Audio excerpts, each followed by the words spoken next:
من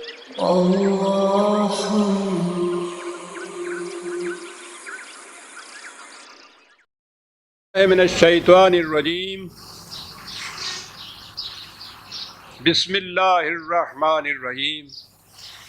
عزیزان من، آج مئی 1982 کی 28 تاریخ ہے اور درس قرآن کریم کا آغاز سورہ الحجرات کی آیت 9 سے ہو رہا ہے، 49/9۔ آپ کو یاد ہوگا صاحب کا درس میں نے عرض کیا تھا کہ سورہ الفتح کے بعد اب قرآن کریم میں دو قسم کی ہدایات یا قوانین یا اصول نمایاں طور پہ سامنے آئیں گے۔ کچھ تو وہ ہوں گے کہ جن کا تعلق مملکت کے قیام، نظام، استحکام سے ہے، اور انہی کے اندر ساتھ ملتے ہوئے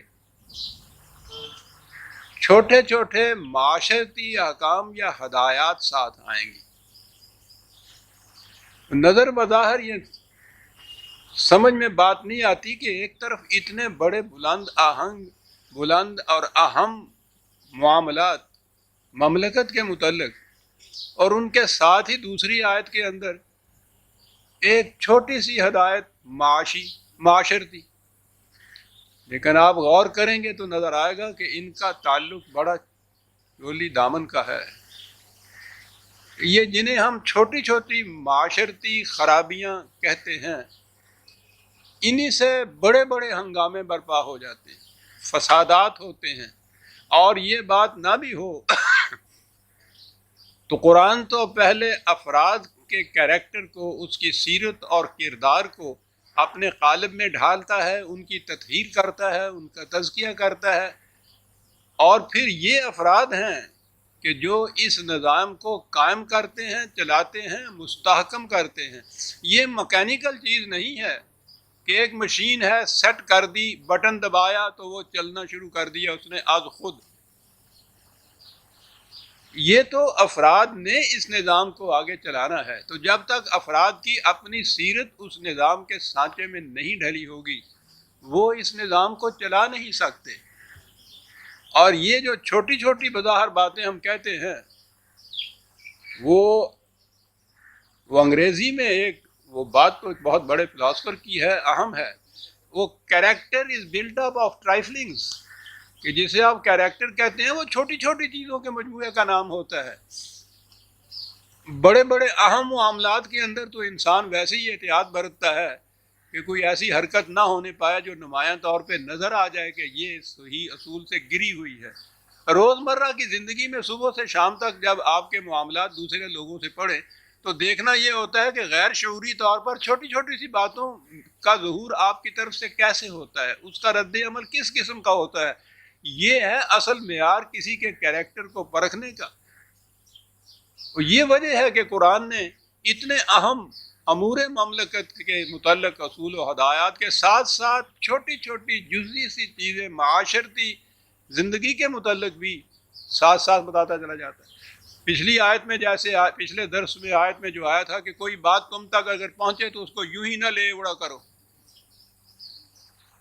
جب تک تمہیں خود علم نہ ہو تحقیق کے بعد کہ وہ واقعی صحیح ہے، اس وقت تک اسے بلیو نہ کرو۔ اور اگر اس کا تعلق اجتماعی امور سے ہے تو جو ذمہ دار مملکت کے عمال، کارکن، جو بھی ذمہ دار حضرات ہیں، وہ اس تک پہنچاؤ، وہ تحقیق کریں گے، اس کے بعد وہ بات جس طرح سے چاہیں گے آگے پھیلائیں گے۔ تم اپنے طور پر اس چیز کو آگے نہ پھیلاؤ۔ یہ چھوٹی سی چیز نظر آتی ہے لیکن بہت بڑی بات ہے یہ ساتھ۔ اب آپ دیکھیں گے چھوٹی چھوٹی باتیں ساتھ لاتا جا رہا ہے، اور اگر معاشرے میں ان چھوٹی چھوٹی سی باتوں پہ عمل شروع کیا جائے تو آپ دیکھیے گا کہ کم از کم 50% معاشرے کے فسادات کی باتیں تو اسی سے حل ہو جاتی ہیں۔ اہم بات جہاں سے آج کا درس شروع ہوتا ہے وہ اہم اجتماعی، قومی، ملی اور مملکتی نظام سے تعلق رکھتی ہے۔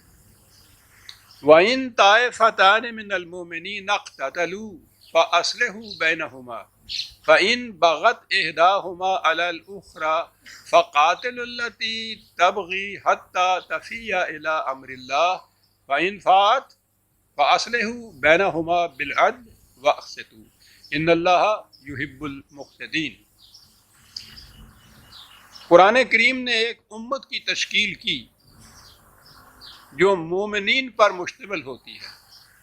مومن افراد کے ایک اجتماعی تشکیل کا نام امت ہے، جماعت مومنین ہے۔ ان کے متعلق قرآن کریم نے مومنوں کی باہمی زندگی کے متعلق کہا۔ ایک تو یہ یاد رکھیے کہ قرآن کریم نے قتل ناحق وہ کسی کا کیوں نہ ہو، ضرور نہیں ہے کہ وہ مومن کے متعلق ہی وہ کہا، قتل ناحق۔ اس نے یہ کہا ہے کہ جان کی قیمت اور حرمت اتنی زیادہ ہے کہ جس کسی نے کسی ایک جان کو ناحق ہلاک کر دیا، یوں کہیے گویا اس نے پوری نوع انسانی کو ہلاک کر دیا۔ اور اگر کسی نے ایک جان بچا لی تو یوں سمجھیے کہ اس نے نوع انسانی کی جان بچا لی۔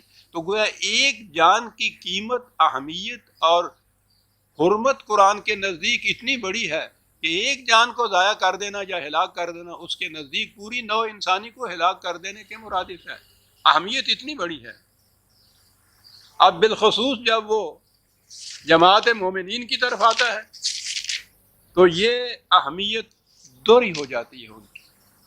ان کے آپس کے باہمی تعلقات جو ہیں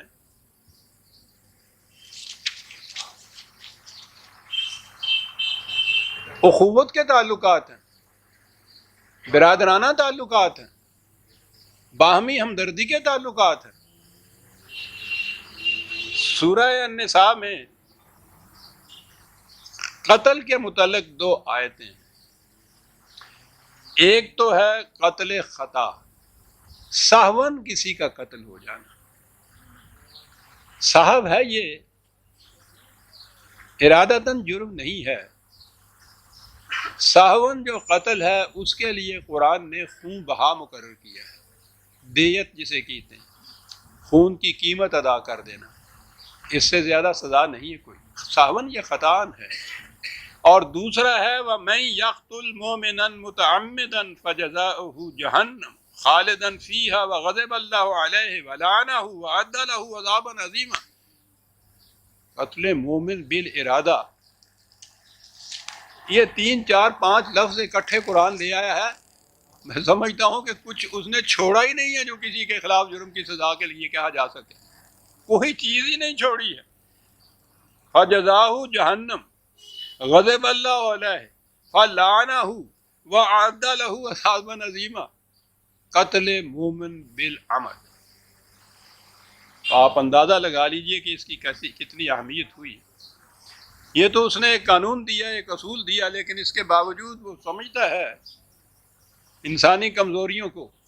اب اس آیت میں ہے کہ اگر جماعت مومنین کے کوئی 2 گروہ آپس میں قتل پہ، جنگ پہ، لڑائی پہ، اس پہ اتر آئے کسی طرح، یعنی یہ تو بہت بڑا جرم ہے۔ ایک مومن کا بالارادہ قتل بھی قرآن نے بتایا ہے کہ کتنی بڑی سزا کا مستوجب ہوتا ہے، لیکن بہرحال ایک امکانی شکل ہے کہ اگر کہیں ایسا ہو جائے کہ 2 گروہ مومنین کے الجھ پڑیں آپس میں، کہا کہ تمہیں چاہیے کہ ان میں صلح کرا دو،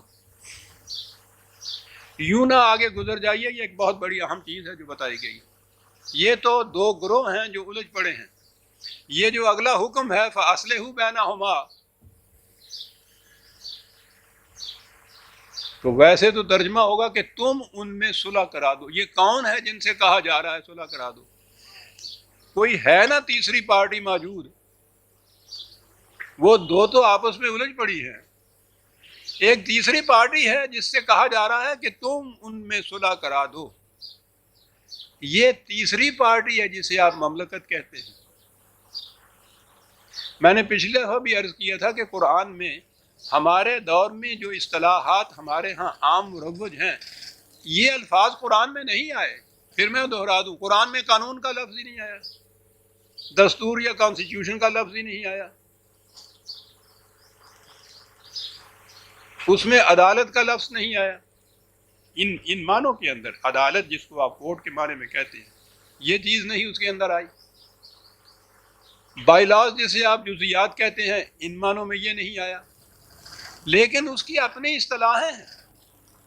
آپ چاہیں تو انہی اصطلاحات کو رائج کیجئے, آپ چاہیں تو مروجہ اصطلاحات کو یہ معنی دے دیجئے, یہ مفہوم دے دیجئے. بہرحال اس نے جو کہا ہے کہ دو گروہ اگر آپس میں الجھ پڑے مومنین کے تو تم ان میں صلح کرا دیا کرو. یہ تم کون ہیں؟ تیسرا گروہ ہے نا, ایک تیسری جماعت ہے, تیسری پارٹی ہے, اور یہ مملکت ہے جسے کہا جا رہا ہے.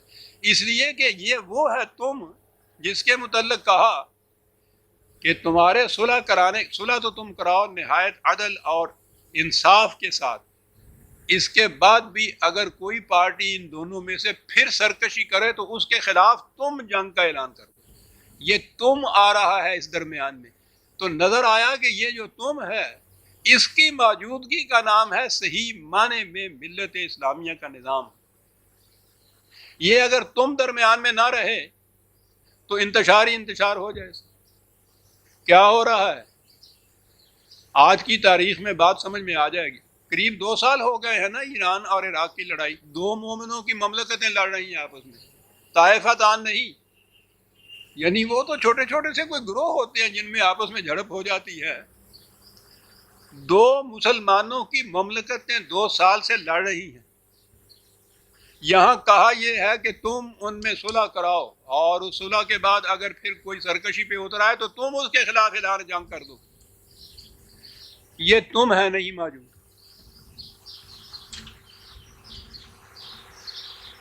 یہ بار بار جاتے ہیں وفد اور سب کچھ کرتے ہیں, یہ واز کر کے چلے آتے ہیں. دیکھو بابا بڑی بری بات ہے, یہ آپس میں لڑ گئے. کوئی شریف آدمیوں کا کام ہے, انہیں کام یہ گھر جاؤ, ہم اپنے معاملات خوب سمجھتے ہیں, وہ گھر آ جاتے ہیں. یہ کیا چیز ہے جس کی وجہ سے یہ سارے بگاڑ پیدا ہوئے؟ یہ تم باقی نہیں رہا اس کے اندر. نماز و روزہ و قربانی و حج یہ سب باقی ہیں, تو باقی نہیں ہے. یہ تم باقی نہیں رہے. یہ تم اس پوزیشن میں ہونے چاہیے کہ کہیں بھی اگر آپس میں یہ الجھ پڑتی ہے 2 جماعت مومنین کی تو وہ ان کے اندر اٹھ کے صلح کرائیں, اور ان کے پاس اتنی قوت ہونی چاہیے کہ پھر جو سرکشی برتے تو اس کے خلاف اعلان جنگ کرے, تاکہ وہ اس صلح کی ٹرمز کے اوپر واپس نہ لوٹائے. اگر وہ ایسا کرے تو کہا پھر انصاف کے ساتھ ان میں صلح کرا دو. یہ موجود جو ہے تیسری پارٹی جس کو قرآن تم کہتا ہے, سارے قرآن میں آپ دیکھیے جہاں جہاں سزاؤں کا ذکر ہے, مثلا یہ چیز زانی کی سزا ہے کہ وہ 100 درہم مگر, میں انہی کے الفاظ قرآن کے لیتا ہوں. چور کی سزا ہے ہاتھ کاٹ دو. کہیں یہ نہیں کہا کہ وہ عدالت یہ فیصلہ کرے, پھر ایک ایگزیکٹو ہو نظامی انتظامیہ وہ ان کے فیصلے پر عمل درآمد کرے, پھر وہ ایک جیل خانے کے اندر کوئی ہو جو ان کو یہ سزا دے, پھر کوئی ایسا ہو. کچھ نہیں قرآن نے یہ طریق, یہ عدالت کے الفاظ وغیرہ بھی نہیں ہے. تم یہ کرو. اس کے بعد یہ تم کون ہیں؟ یہ امت اسلامیہ ہے جس کی حیثیت ایک مملکت کی ہوتی ہے. یہ حیثیت اس امت کی نہیں رہی ہے, باقی اسلام باقی نہیں رہتا. پھر واضح و نصیحت رہ جاتی ہے. امر بالمعروف و نہی عن المنکر, علماء حضرات کہتے ہیں یہ ہمارا فریضہ ہے. کیسے ادا ہوتا ہے؟ مسجدوں میں ممبروں سے واز کہتے ہیں, اور اس کے بعد کہتے ہیں دیکھو بھیا اللہ میاں کہتا, دیکھو خدا کے لیے بابا باز آ جائے کرو. یہ اسلام نہیں ہے. ایک پارٹی کا وجود تو جو خدا کے قوانین کو نافذ کرنے کی قوت رکھتی ہو, اور جو اس سے سرکشی برتے اس کو سزا دینے کی قوت رکھتی ہو, جو جھک جائے اس کے ساتھ عدل اور انصاف کرنے کی قوت رکھتی ہو. یہ جو ہے قوت رکھنے والی ایک جماعت, وہ الگ جماعت نہیں ہے. الگ تو یہ طائفہ تان تھے, جو گروہ تھے جو آپس میں الجھ پڑے ہیں. یہ پوری امت ہے, یہ ملت ہے, یہ عدالت ہے, یہ آپ کے ہاں کا نظام ہے, یہ اسلامی مملکت ہے. اس کا فریضہ یہ ہے, یہ موجود ہو تو دین ہے, اسلام ہے. اگر یہ قوت موجود نہیں ہے کسی میں, نہ وہ اسلامی مملکت ہے نہ وہاں دین ہے. یہ کہا یہ ہے کہ تم ان میں صلح کراؤ، اور اگر وہ اس کے خلاف سرکشی برتیں تو تم ان کے ساتھ یہ کرو. یہ تم وہ ہونا چاہیے جس کے پاس یہ اختیارات موجود ہوں کہ وہ یہ کچھ کر سکے. پھر دیکھیے کس طرح سے امت کے اندر خلفشار، یہ تو قتل کی بات ہے، جھگڑا تک نہیں ہو سکتا صاحب. یہ اس کے موجود نہ ہونے کی وجہ سے یہ ہوا. تم صلح کرو،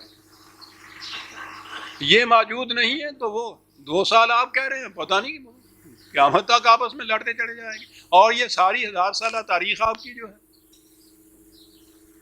مسلسل جنگیں آپس میں ہوتی چلی آ رہی ہیں مسلمانوں.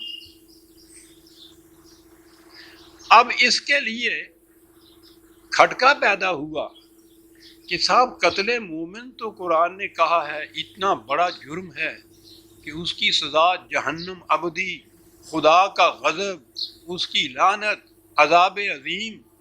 یہ تو یہ ہے. اور مسلمانوں کی مملکتیں آپس میں لڑ رہی ہیں صاحب، روزانہ سینکڑوں ہزاروں کی تعداد میں قتل ہو رہا ہے. تو یہ تو پھر وہ مومن ہی نہیں رہتے. کیا کیا جائے؟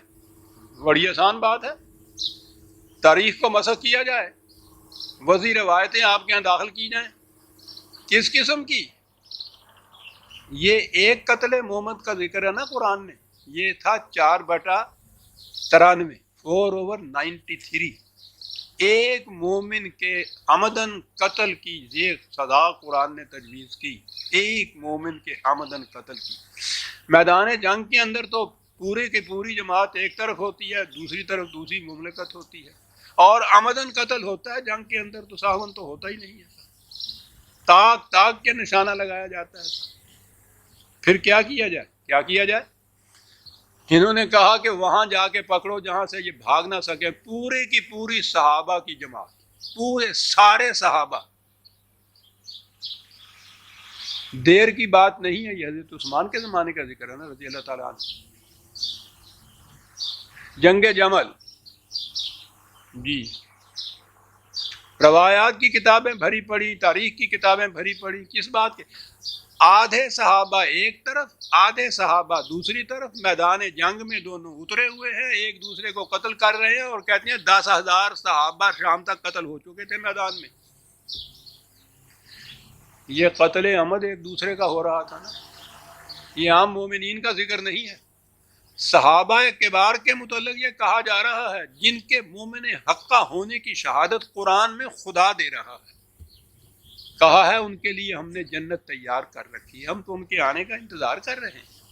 مومن حق رضی اللہ عنہ و رضوا عنہ، خدا ان سے راضی ہو گیا، وہ خدا سے راضی ہو گیا. یہ ہے وہ جماعت پوری. اس پوری جماعت کو 2 ٹکڑوں میں بانٹ کے ایک دوسرے کے سامنے میدان جنگ میں جا کے کھڑا کر دیا. کسی کی تلوار سے دوسرا قتل ہو گیا تو الگ، جو بچ گیا ہے کسی طرح سے تو اپنی قسمت سے بچ گیا. اس نے تو اپنی طرف سے کسر نہیں چھوڑی تھی. بعضوں کو اس نے قتل کر دیا، بعضوں کو عمدن قتل کرنے کے لیے آگے بڑھا، وہ بچ گئے کسی طرح سے. تو بات تو ایک ہی ہوئی. اور سارے صحابہ، ان میں سے تو ایک بھی نہیں بچتا. عزیز عالم، یہاں تو 10,000 تک ہی تھی، آگے بڑھ گئے. جنگ صفین حضرت علی رضی اللہ تعالیٰ عنہ، حضرت باقی صحابہ کے اندر جتنے اور صحابہ کیا تھے، یہ باقی جتنے بھی تھے ان کو وہاں کھڑا کر دیا. اور اس کے بعد کہتے ہیں 70,000 صحابہ وہاں قتل ہو گئے میدان جنگ میں. قرآن ایک مومن کے عمدن قتل کی یہ سزا بتا رہا ہے. عزیزان ایمان، پوچھئے نا آپ کی تاریخ میں آپ کے ساتھ ہوا کیا ہے؟ ایک بھی نہیں بچتا ان میں سے.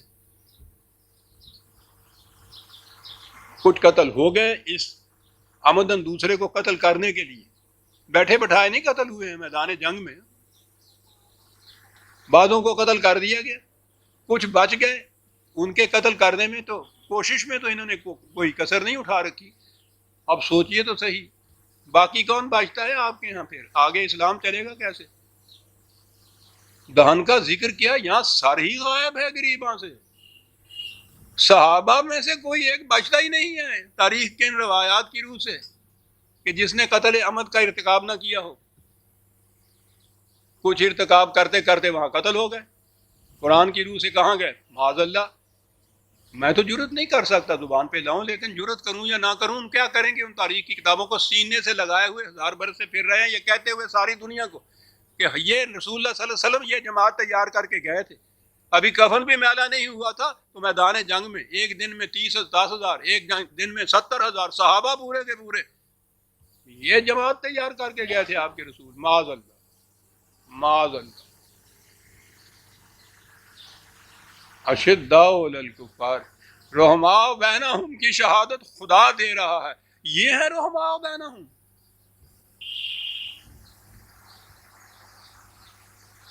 اس کو ماننے والے پوچھیں گے نا کہ خدا سے کہ حضور آپ نے یہ شہادت ان کے متعلق دی تھی، آپ تو کہتے ہیں ہم قیامت تک کے لیے علیم ہیں، جانتے ہیں مستقبل تک کے لیے جو کچھ کرنے والا ہے، ان کے متعلق آپ کو علم ہی نہیں تھا کہ یہ سارے کے سارے میدان جنگ میں ایک دوسرے کو قتل کر رہے ہوں گے، اور آپ یہ کہہ رہے ہیں کہ صاحب رحماء بینہم مومن حقہ رضی اللہ عنہم اور رضو عنہ، تو آپ کو علم ہی نہیں تھا معاذ اللہ، اور علم تھا تو پھر یہ شہادت کس طرح سے دی؟ کیوں تاریخ مسخ کی گئی؟ تاکہ آج نہ کوئی عراق کو کہہ سکے نہ کوئی ایران کو یہ کہہ سکے کہ کیا کر رہے ہیں، کہنے کی کوئی نئی بات تھوڑی کر رہے ہیں، سنت صحابہ ادا کر رہے ہیں جی۔ یعنی اس کے بعد ساری تاریخ میں آپ کے ہاں جواز مل گیا ایک دوسرے کو قتل کرنے کا، تاریخ میں اتنا سا مسخ کر دینے سے۔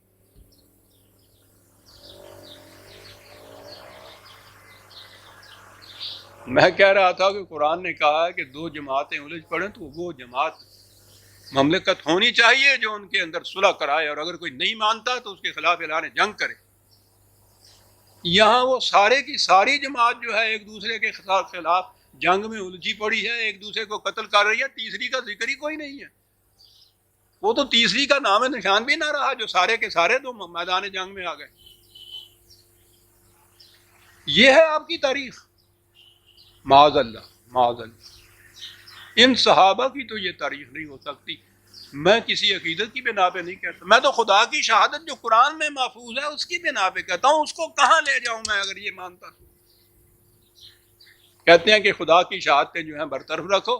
یہ جو لوگ تھے، کوئی تبری کوئی بخاری کوئی، یعنی جتنے اشخاص، کوئی مورخ کوئی محدث وغیرہ، ان کی بات نہ جھوٹی پڑ جائے، سارے صحابہ معاذ اللہ جہنم میں جاتے ہیں تو چلے جائیں۔ میں نے عرض کیا کہ آپ کو معلوم ہے کہ یہ کیوں گھڑی گئی روایتیں؟ جب ملوکیت آ گئی تو پڑھیے نا، عباسیوں کا ہی دور، وہاں سے شروع ہوئی تھی بات، پھر جو ان کی آپس میں جنگیں چلی ہیں یہ مسلمانوں کی، مسلسل وہ جو کہتے ہیں نا کہ کرکی نہ رہی آپس میں، وہ اس لیے نہ رہی کہ ان کے سامنے تو اسوہ صحابہ آ گیا صاحب کہ غنیمت ہے، ہم میں سے تو کچھ ابھی بچے ہوئے ہیں، ان میں سے تو سارے کے سارے میدان میں آ گئے۔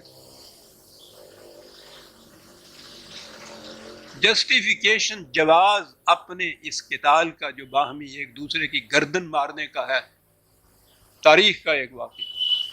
قرآن کی شہادتیں ہوا کرے کہ جی وہ قرآن کی شہادتیں باہر ہوں گی کسی کے متعلق، تاریخ کو یہ بتا رہی ہے سارے کے سارے یہ ایسے تھے۔ ایمان تاریخ کے اوپر کہیں سے کسی محراب و ممبر سے اسٹیج سے آپ سن لیجئے، ان جنگوں کے متعلق سب یہی واقعات بیان کریں گے، سر قرآن کی شہادت ہی کوئی نہیں بیان کرے گا۔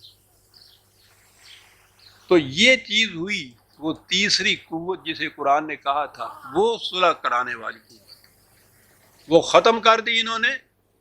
ان صحابہ کی جنگ میں بھی تو یہ موجود نہیں رہی نا تاریخ کے بیان کے مطابق۔ اگر یہ دو الجھ پڑے تھے کسی طرح سے تو وہ اگر موجود ہوتی تو یہ کرتی نا وہ جو کچھ تھا، اور اگر موجود تھی اس نے یہ نہیں کیا تو وہ بھی ختم ہوگا قصہ۔ بیٹھے دیکھتے رہے اور قرآن یہ کہہ رہا ہے کہ تمہارا فریضہ یہ ہے کہ یہ کچھ کرو۔ یہ تھی اگر کوئی تو اس نے یہ نہیں کیا، اور تھی کہاں؟ میں نے کہا وہ تو سارے کے سارے میدان جنگ میں تھے۔ قصہ ختم، ساری تاریخ آپ کی بدل گئی۔ اس کے بعد مسلسل جنگ اور فساد اور لڑائیاں اور قتال آپس میں مسلمانوں۔ سند صحابہ کا اسوہ، اللہ اکبر معاذ اللہ، رحماء بینہم والے۔ اگلی آیت میں ہے انما المؤمنون اخوۃ، ان کا تعلق آپس میں تو بھائیوں والا تعلق ہے، یہ تو بھائی ہیں۔ بھائی بھی ایک دوسرے کا گلا کاٹا کرتے ہیں ایسا اخوتن فاصلحوا بین اخویکم. یہ دیکھیے پھر وہ قوم کیا ہے، یہ تو ہیں بھائی بھائی، یہ جو صلح کرانے والی ہے ان سے کہا گیا تمہارے بھائی ہیں یہ، ان بھائیوں میں جا کے صلح کراؤ، تمہارے بھائی آپس میں وہ بھائی بھائی. ان سے کہا کہ کیوں الجھ پڑے، تم تو بھائی بھائی ہو. ان سے کہا تمہارے بھائی یہ کر رہے ہیں، اٹھو ان بھائیوں کو صلح. اخویکم دیکھیے آپس میں اس تیسری پارٹی سے کہا جا رہا ہے دونوں بھائی ہیں. کس انداز سے بات کی، کوئی اڑتا نہیں ہے برا برا لڑن رہے ہے تو بات تکنا پیا تیرے برا نہیں لگتے ہیں. واہ واہ اخویکم کیا رشتہ ہے جب تک وہ مومن ہیں. انما المومنون اخوۃ، انما عربی زبان جاننے والے جانتے ہیں کہ یہ انما جو ہے کتنا حتمی ہوتا ہے، اس کے اندر یقینی بات، یہ حقیقی بات خدا کہہ رہا ہے کہ مومنوں کا باہمی تعلق وہ تو بھائی ہیں ایک دوسرے کے. اور کہا جا رہا ہے کہ فاصلحوا بین اخویکم، تمہارے بھائی لڑ رہے ہیں میاں، اٹھ. واتقوا اللہ، یہ ہے قانون خداوندی، اس کی نگہداشت کرو. لعلکم ترحمون، تمہارے اوپر رحمت کے دروازے اسی صورت میں کھلیں گے کہ یہ کچھ کرو گے. یہ اخوتن والی بات اس دفعہ کا وہ آپ کے پاس پرچہ آئے گا طلوع اسلام، تو اس میں عورت کے متعلق ایک مضمون ہے، اس میں ایک بڑی باریکی کی بات ہے.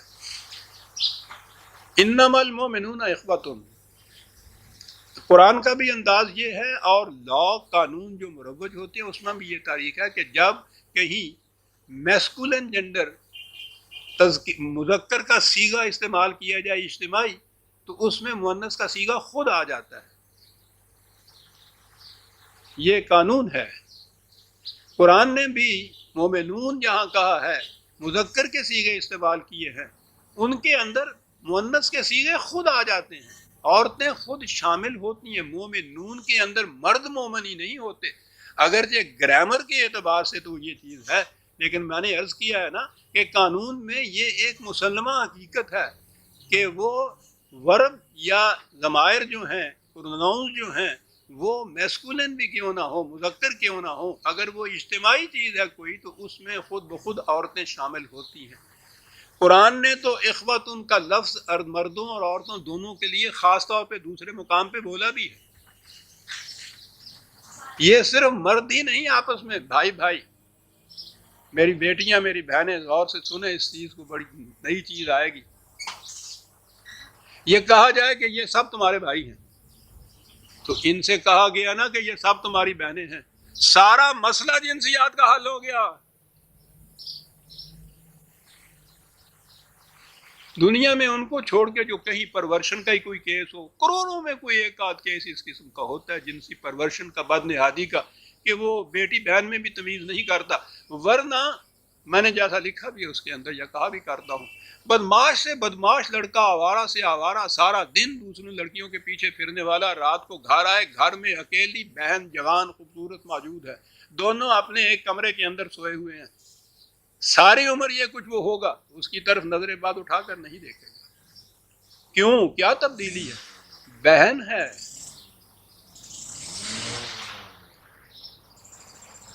اس نے کیا مسئلہ حل کر دیا. کہا کیا؟ ان سے کہا بہنیں ہیں، ان سے کہا بھائی ہیں. اللہ اکبر. تا وقت ہے کہ قانون کی روح سے وہ رشتہ جو ہے اس دواجی متعلق نہ ہو جائے. تمام عورتیں بھائی بہنیں ہیں، تمام مرد ان کے بھائی ہیں. بہن اور بھائی کے تعلق کے بعد وہ بدماش ترین لڑکا بھی اس کی طرف نگاہ نہیں اٹھاتا. یہ سارے بدماش تو نہیں ہیں. مسئلے حل ہو گئے. ان کو گھروں میں بند رکھو، ان کو چور کی چادریں اڑاؤ، سب کچھ کرو. بھائی اور بہنوں کے درمیان تو اس کی ضرورت نہیں پڑتی.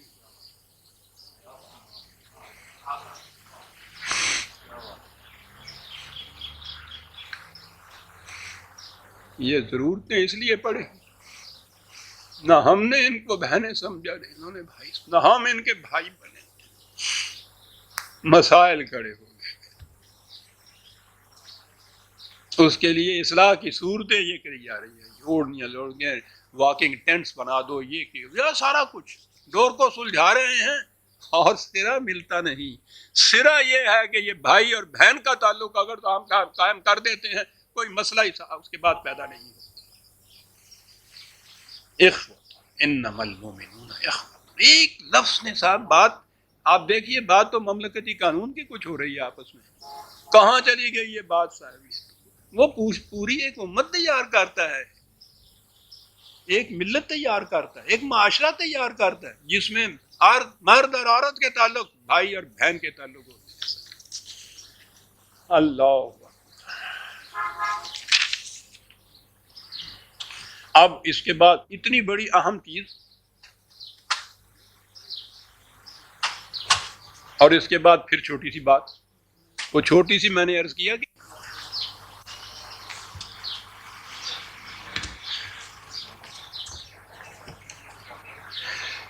ٹھیک ہے جی. اب آئیے معاشرتی وہ چھوٹی چھوٹی باتیں جو میں نے کہا، وہ چھوٹی چھوٹی نہیں ہیں، بہت بڑی بڑی باتیں ہیں. یا ایھا الذین آمنوا لا یسخر قوم من قوم عسیٰ ان یکونوا خیرا منہم ولا نساء من نساء عسیٰ ان یکن خیرا منہن. لفظ یسخر ہے جس کا عام ترجمہ تمسخر کہتے ہیں. یہ تمسخر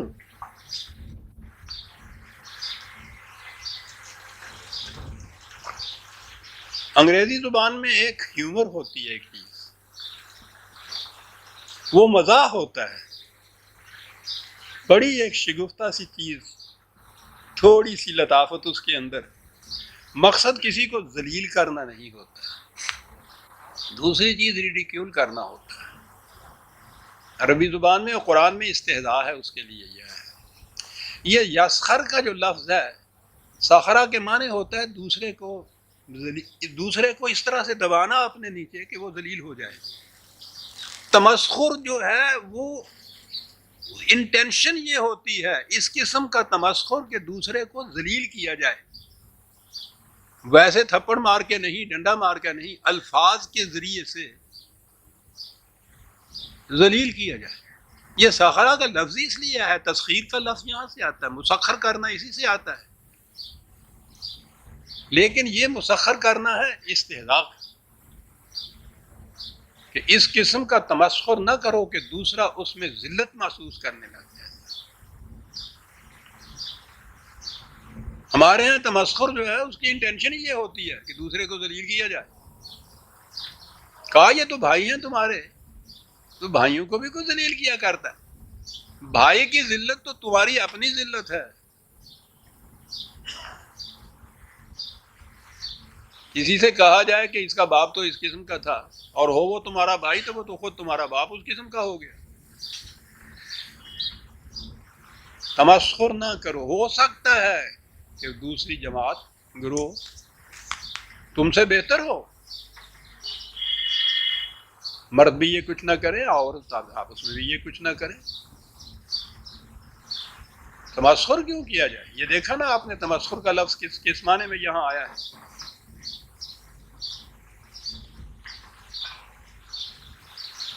یہ اسی کی آواز آ رہی ہے جی. ایک چیز تو یہ ہوئی، تمسخر نہیں اس قسم کا جس میں انٹینشن یہ ہو یا جس میں دوسرا ذلت محسوس کرے اپنی. آپ دیکھتے ہیں اگر اتنی سی اصلاح ہو جائے ہمارے ہاں تو کتنے دنگا فساد جو ہے وہ مٹ جاتے ہیں. اخباروں میں روز آتے ہیں کہ آپس میں مذاق کرتے تھے، مذاق میں چھری مار دی، ایک کو دوسرے کو قتل کر کے رکھ دیا. روز ہوتا ہے یہ کچھ. یہ اس قسم کا مذاق ہے، یہ مزاح نہیں ہے، وہ ہیومر ہوتا ہے. مذاق ہے، یہ تمسخر ہے، یہ جس کا نتیجہ یہ ہوتا ہے کہ دوسرا اس میں اپنی توہین محسوس کرتا ہے، تذلیل محسوس کرتا ہے، اس لیے قتل تک کی نوبت آ جاتی. وَلَا تَلْمِزُوا أَنفُسَكُمْ، یہ تو آپس میں سارے تم ہو. یہ کیا الفاظ ہیں قرآن کے، ان کا ترجمہ نہیں ہو سکتا.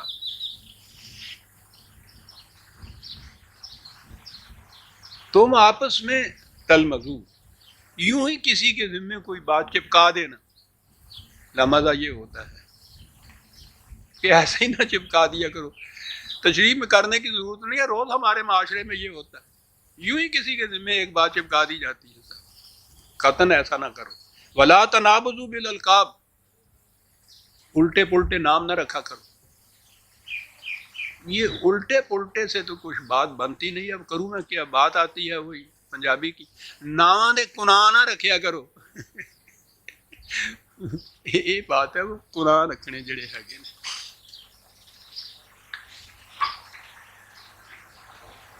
یہ عام ہے ہمارے ہاں کی یہ چیز، الٹا پلٹا نام. لیکن اس نام میں یہ نہیں ہوتا کہ اس کی عزت افزائی کے لیے کوئی بڑا نام رکھ دیا جائے. وہ اس کے اندر جذبہ یہی ہوتا ہے کہ وہ دوسرے کو کسی طرح سے ذلیل کیا جائے، تضعیف کی جائے، اس کی کمتر اس کو دکھایا جائے. اس قسم کے نام نہ رکھا کرو. بیسل اسم الفسوق بعد الایمان، جب مومن ایمان لانے کے بعد وہ بھائی تمہارا ہو گیا تو پھر اس قسم کے نام تم اس کے رکھتے ہو، وہ تو خود تم اس کے اندر آ جاتے ہو، تم خود ذلیل ہو جاتے ہو. اگر تمہارا بھائی اس قسم کا ہے تو تم کیسے بچ سکتے ہو اس کو؟ انفسکم دیکھو کیا معنی دیتا ہے یہاں. کیا بات. وَمَن لَّمْ يَتُبْ فَأُولَٰئِكَ هُمُ الظَّالِمُونَ. پہلی چیز تو یہ ہے، اس کو چھوڑنا ہوگا، اور جو کچھ کیا ہے اس کا ازالہ کرنا ہوگا تمہیں. اور یہ نہیں کرو گے تو سب سے بڑا جرم قرآن کے قریب کے نزدیک ظلم ہے. یہاں کہا فَأُولَٰئِكَ هُمُ الظَّالِمُونَ. یہ باتیں چھوٹی چھوٹی نظر آ رہی ہیں، لیکن اس کا عواقب اس کے جتنے ہیں وہ دیکھیے اتنا بڑا ہے کہ اولئک هم الظالمون. اور آگے بڑھیے. یا ایھا الذین آمنوا اجتنبوا کثیرا من الظن ان بعض الظن اثم. میں نے کہا تھا پہلے پچھلے درس میں بھی، قرآن نے کہا یہ تھا کہ جب کوئی بات کسی کے متعلق تم تک پہنچے تو تمہارا فرسٹ ری ایکشن یہ ہونا چاہیے، پہلا رد عمل یہ ہونا چاہیے کہ نہیں یہ بات غلط نظر آتی ہے، وہ ایسا تو نہیں ہے. عزیزان مگر من، اگر اتنی سی بھی ہم اپنے اندر تبدیلی پیدا کر لیں کہ جب تک تحقیق نہیں ہوئی اس وقت تک ظن جو ہے اس کے متعلق، ری ایکشن اس کے متعلق، رد عمل ہمارا یہ نیک ہونا چاہیے کہ نہیں وہ ایسا نہیں ہے. یہاں آپ ظن کے متعلق کہتے ہیں کہ ایسا ہے یا نہیں. یہ ساری آپ کے ہاں کی تحقیقات جو ہوتی ہے پولیس کے تھرو، وہ مجرم نہیں ثابت ہوا ہوتا جس کے ساتھ یہ کچھ ہوتا ہے، اور وہاں تک کہ وہ روز آتا ہے کہ پولیس کے تشدد سے فلاں ہلاک ہی ہو گیا، یہاں تک یہ کس کے ساتھ یہ ہو رہا ہے؟ ابھی وہ ملزم ہے. صرف مجرم کو تو شاید سزا ملے بھی نہ، عدالت کی طرف سے ملے بھی تو شاید 2-3 مہینے کی وہ قید محض ہو، لیکن اس سے پہلے یہ الزام کی شکل میں جسے ملزم کہتے ہیں، یہ اس ملزم کے ساتھ جو کچھ ہوتا ہے ہمارے ہاں.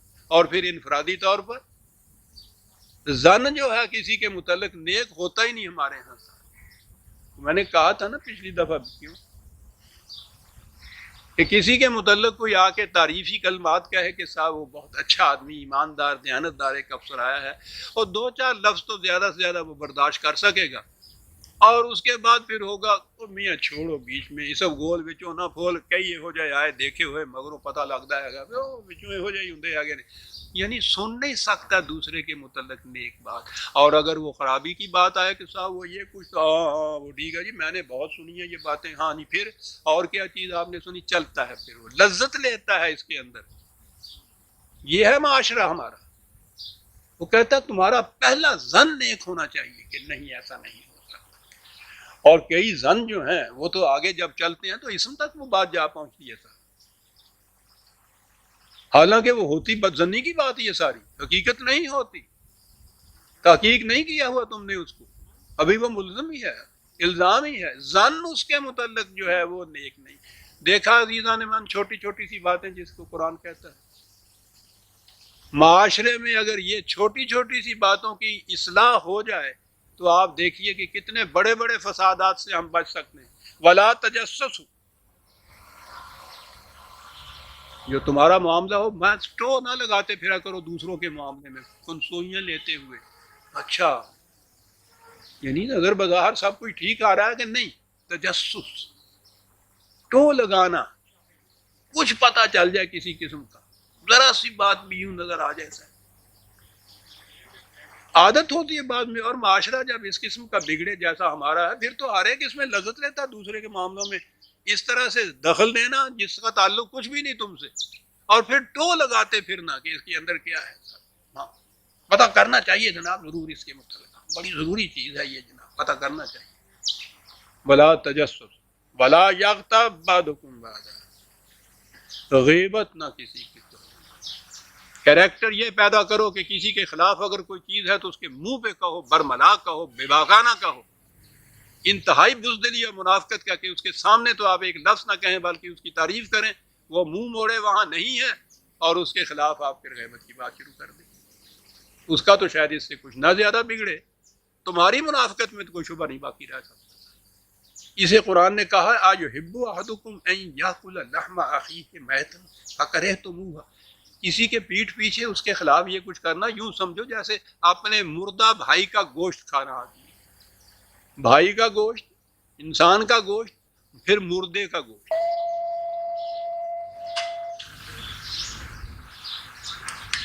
ٹھیک ہے.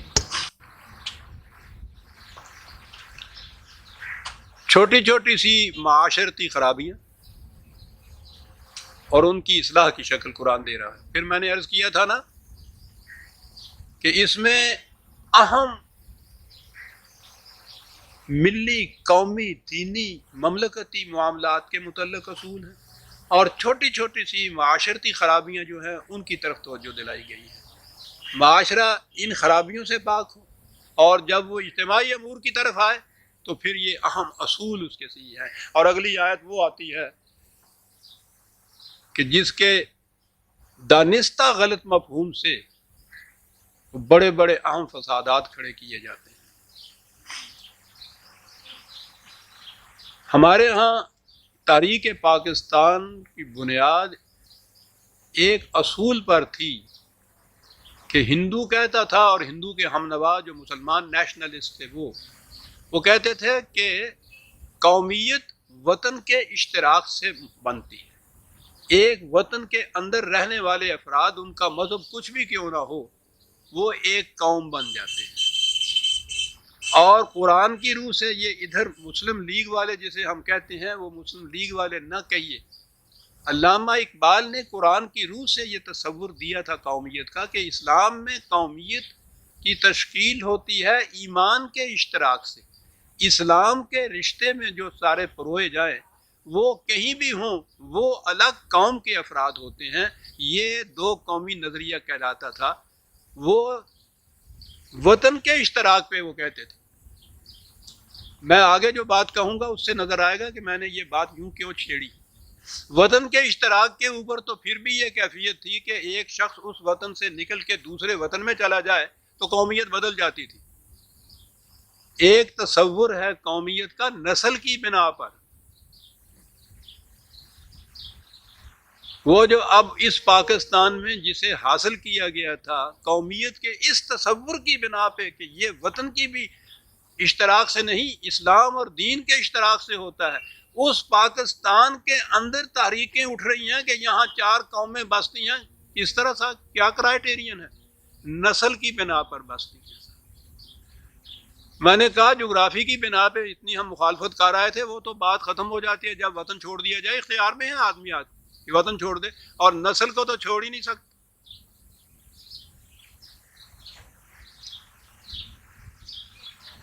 آپ سوچ رہے ہیں اٹھتے بیٹھتے کہ صاحب پاکستان اسلام کے نام پہ حاصل کیا گیا, اور اسلام کی بنیاد یہ جو تھی اس کو کس طرح سے یہاں توڑا اور روندا جا رہا ہے. میں نے کہا وہ جغرافیائی حدود کے اندر بسنے والوں کے متعلق وطن کی بنا پہ پھر بھی ہنگامی چیز ہے, بدلی جا سکتی ہے. وہ نسل کی بنا پہ اگر قومیت کو آپ رکھتے ہیں تو یہ تو بدلی نہیں جا سکتی. یہ کیا چیز ہے؟ یہ ہندوؤں کا ورن ہے. وہ پیدائش کے اعتبار سے نسلی طور پر 4 ورنوں میں تقسیم کرتے ہیں جن کو ذاتیں کہتے ہیں. ورن ہوتے ہیں ذات بڑی, اور اس کے نیچے ہوتی ہیں گوتے ان کی. کون ہونا ہے جی مسلمان نہ گل دس بھی کون ہونا ہے جی, ٹھیک ہے جی رجپوت ہونے آگے, وہ کیڑا رجپوت ہونا تریا جا پہ آگے, تارڑ ہونے ہیں, کیڑے تارڑ ہوندے آگے, چل بھائی آگے پہ یہ گوتیں آگے چلتی ہیں. ورن ان کے ہاں چلتا ہے شودر، ویش، کشتری، براہمن۔ عقیدہ یہ ہے کہ براہمن کی نسل میں پیدا ہونے والا پیدائشی براہمن، اور اس کو تمام وہ حقوق حاصل ہیں جو براہمنوں کو حاصل ہیں پیدائش کے اعتبار سے، ساری عمر وہ اسی سے متعلق رہتا ہے، بدل نہیں سکتا۔ براہمن کو تو ضرورت ہی نہیں ہوتی بدلنے کی، کشتری کو بھی کیا ضرورت ہے، وہ بھی تیغدان ہوتا ہے، ویش بھی بہرحال کاروباری ہوتا ہے، شودر بیچارہ جو میجورٹی ہے وہاں انڈیا میں، وہ پیدا ہوتا ہے شودروں کے گھر میں، ذلیل ترین، انسان ہی نہیں سمجھا جاتا، اور قیامت یہ کہ بدل نہیں سکتا اپنی شودریت کو، وہ نسل بدلی نہیں جاتی۔ تو گویا نسل کے اعتبار سے قومیت کی تشکیل بدترین جرم ہے انسانیت کی تاریخ میں، جسے بدل ہی نہیں سکتا انسان۔ یہ آپ کے ہاں کا پاکستان جو کہتے ہیں کہ اسلام کی بنا پہ لیا گیا تھا، اس میں نسل کی بنیادوں کے اوپر قومیت کی تشکیل ہوتی ہے، اور تائید میں قرآن، کیا بات ہے۔ یا ایھا الناس انا خلقناکم من ذکر و انثی، پہلی چیز تو یہ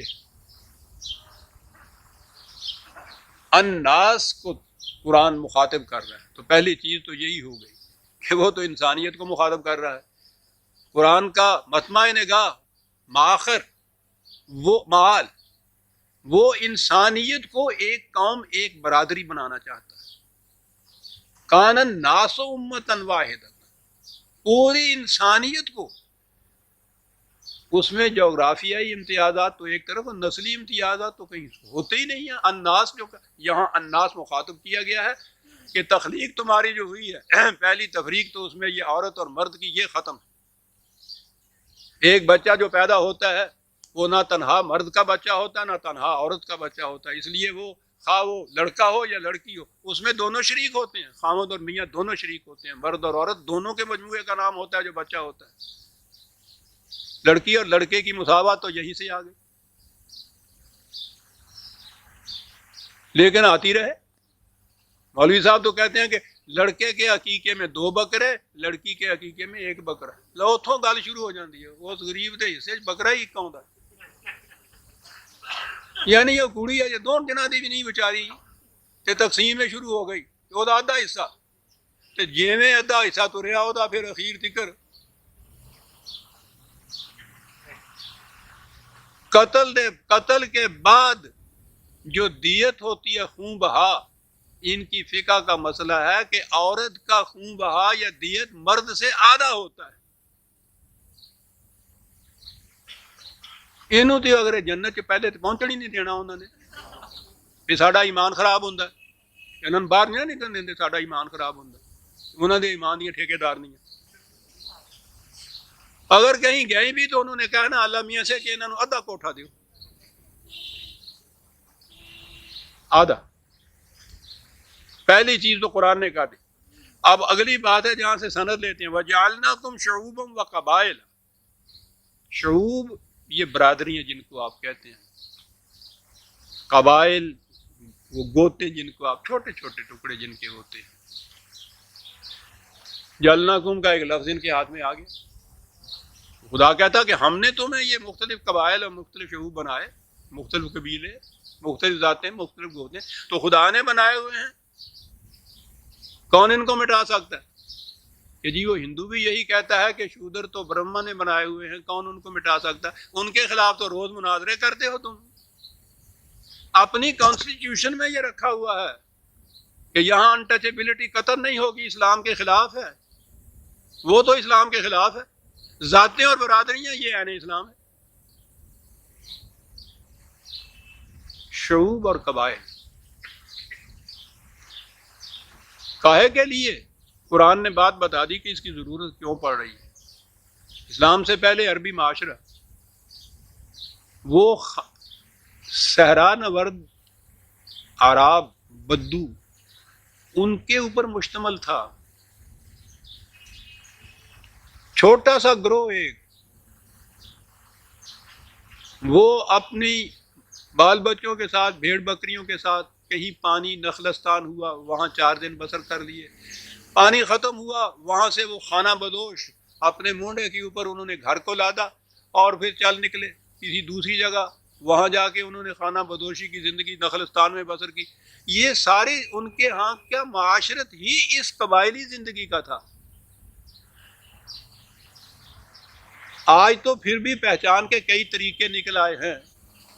آپ سوچئے کہ صحرا جس میں نہ کوئی شہر، نہ کوئی بستی، نہ کوئی قریہ، ورنہ اور کچھ نہیں تو اتنا ہی صحیح کہ صاحب وہ کیڑا گاما پلوان لاہوریہ کم از کم لاہور کی نسبت سے ہی تعارف ہو گیا. صحیح وہاں تو شہر بھی کوئی نہیں تھا، گاؤں کوئی نہیں تھا جس سے تعارف کرایا جائے.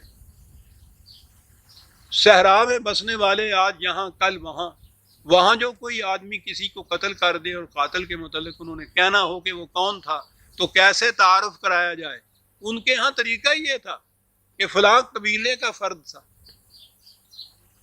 پہچان کا دوسرا طریقہ ہی اس دور میں نہیں تھا، ہو نہیں سکتا تھا کوئی اور طریقہ سوائے اس کے کہ قبیلے کی نسبت، کیونکہ وہ بدلی نہیں جاتی تھی. اور اسی لیے ہر فرد کو اپنے نام کے ساتھ قبیلے کی نسبت بتانی پڑتی تھی، خواہ وہ باپ کے نام سے بتائے یا قبیلے کے نام سے بتائے. وہ تعارف کی وجہ تعارف ہی ان کے لیے یہ بات تھی. وہ وہاں کی اس زمانے کی معاشرت یہ تھی، دوسرا کوئی طریقہ ہی نہیں ہو سکتا تھا. قرآن نے کہا ہے کہ شعوب اور قبائل یہ ہیں موجود. قرآن کا انداز یہ تھا کہ جو باتیں اس زمانے میں ایسی چلی آتی تھی، جو جیسی وہ تھیں، ان میں دین میں مداخلت نہیں کرتا تھا تو وہ ان کو رکھتا تھا قائم تا وقتے کہ ان کے اندر تبدیلی دین کی روح سے نہ ہو جائے. وہ تبدیلی کیا تھی؟ جب یہی قبائل اسلام لانے کے بعد ایک الگ کمیونٹی بنتے تھے، الگ امت بنتے تھے، مسلم امت بنتے تھے، تو پھر قبائلی نسبت نہیں رہتی تھی.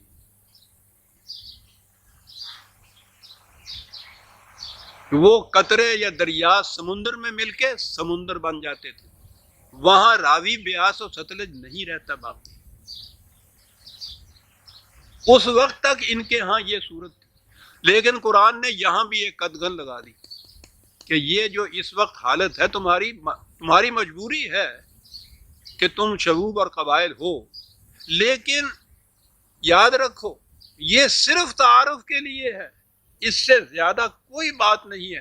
اور آگے پھر کاٹ کے رکھ دی وہ بات، وہ جو اونچی ذات اور نیچی ذات ہوتی ہے، وہ جو سید ہوتا ہے اور نیچے. اس پرچے میں آپ دیکھیں گے عدالت نے ایک نے فیصلہ دیا ہے، کوئی وہ غالباً زنا کا کیس ہے، اور اس میں وہ لڑکی جو ہے وہ سیدزادی ہے، اور وہ مجرم جو ہے بدقسمتی سے اس میں لکھا ہے کہ وہ موچی ہے. تو وہ ٹھیک ہے، جرم ہے، زنا ہے، اس کی سزا دینی چاہیے، لیکن اس کے ساتھ انہوں نے اور رگڑا دیا ہے کہ دیکھو یہ جرت اس نیچ ذات کی بات کی، اتنی اونچی ذات کی وہ عورت، اور اس کے ساتھ اللہ اکبر. ٹھیک ہے جی، 30 کوڑے اگر اس جرم کے ہیں تو 50 اس کے بھی دینے چاہیے کہ صاحب اس کے ساتھ. یہ کیفیت جو قرآن نے کہا تھا لتعارفوا، صرف تعارف کے ذریعے، اور کہا کہ ان اکرمکم عند اللہ اتقاکم. ذات اور برادری کی نسبت سے اگر تم کہو کہ یہ اونچی ذات ہے، یہ نیچی ذات ہے، یہ دین کی جڑ کٹ جاتی ہے اس سے. صاحب خدا کے نزدیک اونچے اور نیچے ہونے کا معیار ایک ہی ہے کہ تم قوانین خداوندی کی کس حد تک نگہداشت کرتے ہو. تقوی ہے معیار، پیدائش نہیں ہے، نسل نہیں ہے، قبیلہ نہیں ہے، شعوب نہیں ہے، برادری نہیں ہے. اور اگر تعارف کے اور ذرائع نکل آئیں تو پھر یہ تعارف کا ذریعہ بھی ختم ہو جاتا ہے. یہ اس زمانے کی بات ہے. اب یہ جو چیز ہے چند منٹ ایک ساتھ کہ یہ قرآن نے، وہ میرے ساتھ تو یہ ہوتا چلا آ رہا ہے نا، اس لیے مجھے اعتراضات کا پتہ ہے کہ جی وہ جعلناکم قرآن نے کہہ دی ہم نے بنائے تمہارے. چلیے صاحب وہ تو پھر وہی ہندوؤں کے وہ برہما والی بات ہو گئی. اس نے شودر بنائے اور براہمن بنائے. تمہارے ہاں والا جو ہے اس نے یہ نیچ ذات کے قریش بنائے، اس نے سید بنائے. ان کے خدا میں اور ان کے برہما میں اور تمہارے خدا میں فرق کیا ہوا؟ یہ جعلناکم کے یہ معنی نہیں ہے. میرا ایک مضمون شائع ہوا طلوع اسلام کی پچھلی غالباً جولائی کی، تقدیر کی گرہیں. اس میں میں نے یہ بتایا ہے کہ ایسے امور جن کی نسبت خدا اپنی طرف کرتا ہے وہ در حقیقت انسانوں کے ہاتھوں سے سر انجام پاتے ہیں. میں دو ایک مثالیں اس وقت بھی دوں گا، بڑی ضروری چیز ہے، جس میں جعلناکم کے معنی آئیں گے کہ ہم نے بنائے، خدا نے نہیں بنائے ہوتے۔ 16/80-81 بڑی اہم چیز ہے، جعلناکم۔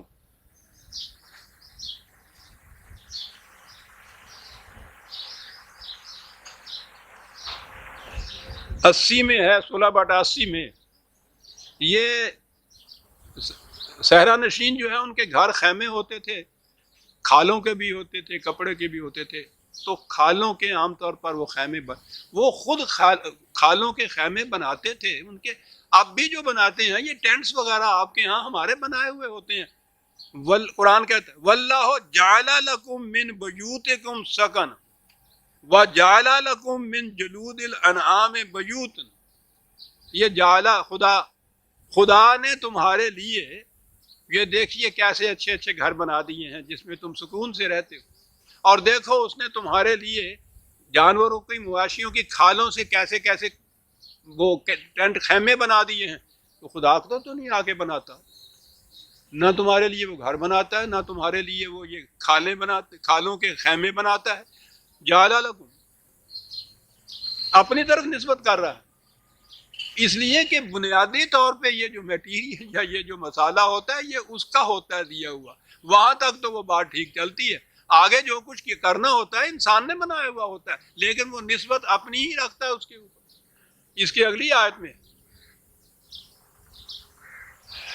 جعل لکم سرابیل تقیکم وسرابیل تقیکم باسکم، یہ زرہ بختر جو پہنتے تھے جنگ میں، ہم نے تمہارے لیے زرہ بختر بنائی، وہ تو نتھو لوہار بناؤں ہے۔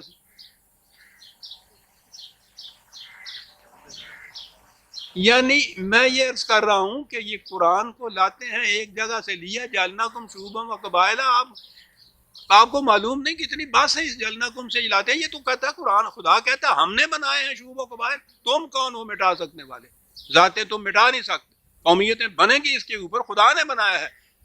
وہ خدا تو کہتا ہے ہم نے زرہ بختر بھی بنائی ہے تمہاری، وہ کہتا ہے ہم نے تمہارے ٹینٹس بھی بنائے ہیں، خیمے بھی تمہارے اس نے بنائے ہیں۔ کیا کہتے ہو؟ 20 چیزیں اس قسم،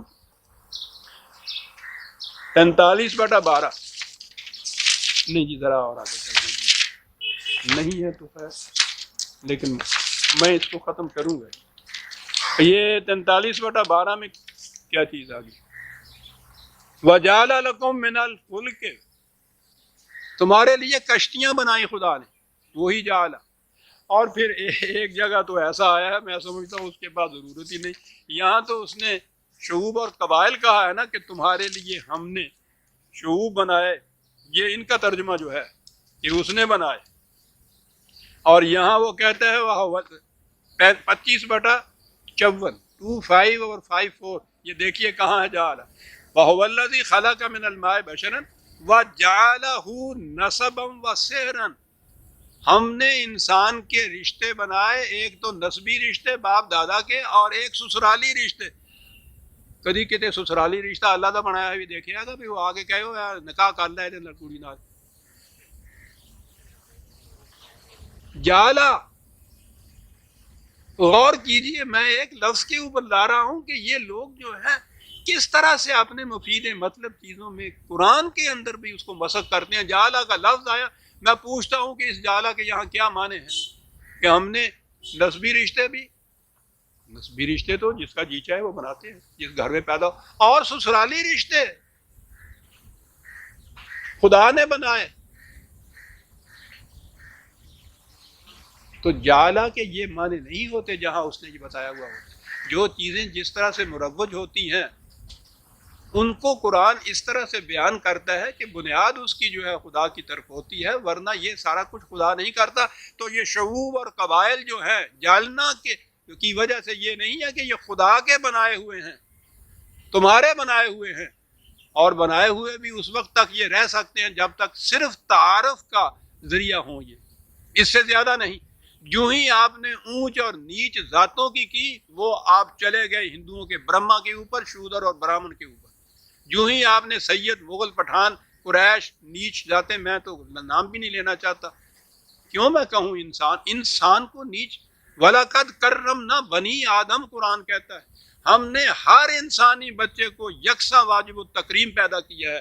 بات کاٹ دی قرآن نے نسب، یہ شعوب اور قبائل کی، برادری اور ذات کی، اونچی اور نیچی کا سوال نہیں. ان اکرمکم عند اللہ اتقاکم، ایک ہی معیار رہ گیا تکریم کا، اتقاکم. اور شعوب و قبائل تعارف نہیں ہے تو ختم ہے، اگر تو صرف تعارف کی حد تک. اگر یہ وجہ بنتی ہے اونچ اور نیچ کی، دین کی جڑ کٹ جاتی ہے. اس سے عزیزان من، یہ خدا کے بنائے ہوئے نہیں ہیں، تمہارے اپنے بنائے ہوئے ہیں.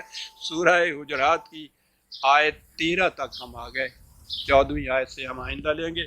ربنا تقبل منا انک انت السمیع العلیم. اگر آپ نے لینا ہو تو اس کا آسن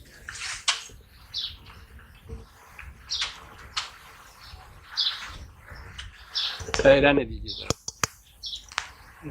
بزمہائے طلوع اسلام کے نمائندگان تشریف لائے ہوئے ہیں، ان کا اجتماع ہوا تھا. یہ 4 لفظ ان کے لیے ہیں، وہ یہاں بیٹھے ہوئے ہیں، انہوں نے اس کے بعد تشریف لے جانا ہے. عزیزان من، آپ کو الوداع کہنے کے تو آپ کو معلوم ہے جی نہیں چاہا کرتا، لیکن بہرحال مجبوریاں ہوتی ہیں. آپ اب تشریف لے جائیں گے. یہ صرف ان کے لیے ہیں جی جو بزمہائے طلوع اسلام کے نمائندگان کی حیثیت سے یہاں آئے ہوئے ہیں، وہ یہاں بیٹھے ہوئے ہیں. باقی اب آپ کا نہیں ان سے تعلق، جو میں آپ عرض کر رہا ہوں. آپ اس کے بعد تشریف لے جائیں گے. مجھے انتظار رہے گا آپ کے واپس آنے کا. آپ کو الوداع اسی صورت میں کہا کرتا ہوں کہ واپس آنے کا انتظار مجھ میں ہوتا ہے. بسلامت روی و باز آئی. آپ تشریف لائے.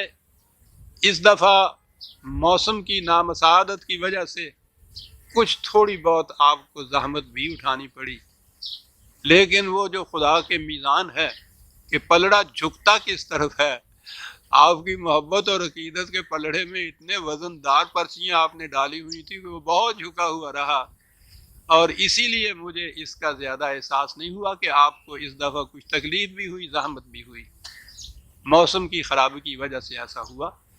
وہ پہلی بار ہے جو ہم نے یہ مئی میں یہ اجتماع کیا، اور مئی میں بھی یہ مئی دھوکہ دے گئی. یہ تو بڑا اچھا موسم رہا کرتا تھا. کل ہی اتفاق سے رات کو خاص طور پہ کچھ گرمی ہو گئی تھی.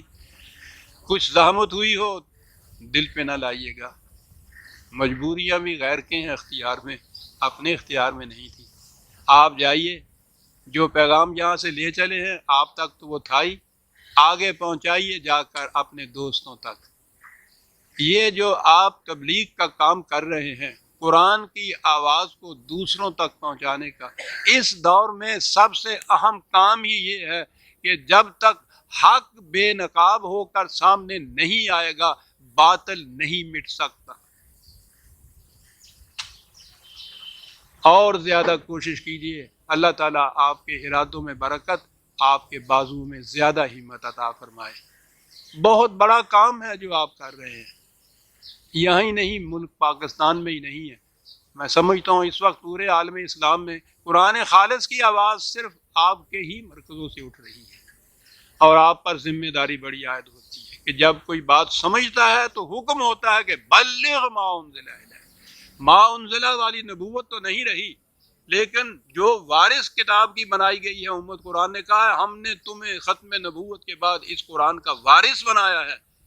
اس وارث کی حیثیت سے ہم پر فریضہ عائد ہوتا ہے کہ جو کچھ ہم سمجھے ہیں وہ دوسروں کو بھی سمجھائیں. خدا کی طرف سے یہ فریضہ ہے، اسے ادا کیجیے عزیزان ایمان. اس کے نتائج آپ دیکھ رہے ہیں، کتنی تیزی سے زمانے کے حالات بدل رہے ہیں.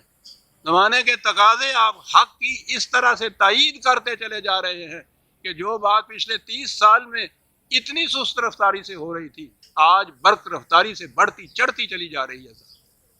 اللہ تعالیٰ آپ کو خوش و خرم رکھے. دوستوں کو اب مجھے آپ کا انتظار ہوگا. الگ الگ الوداع کہنے میں کچھ دل پہ بھی میرے گزرا کرتی ہے، ممکن بھی نہیں. اجازت دیجیے کہ اجتماعی طور پر میں آپ کو الوداعی سلام کہہ دوں. اللہ آپ کا خوش رکھے. خیریت سے جائیے اور خیریت سے آئیے پھر واپس. شکریہ. السلام علیکم.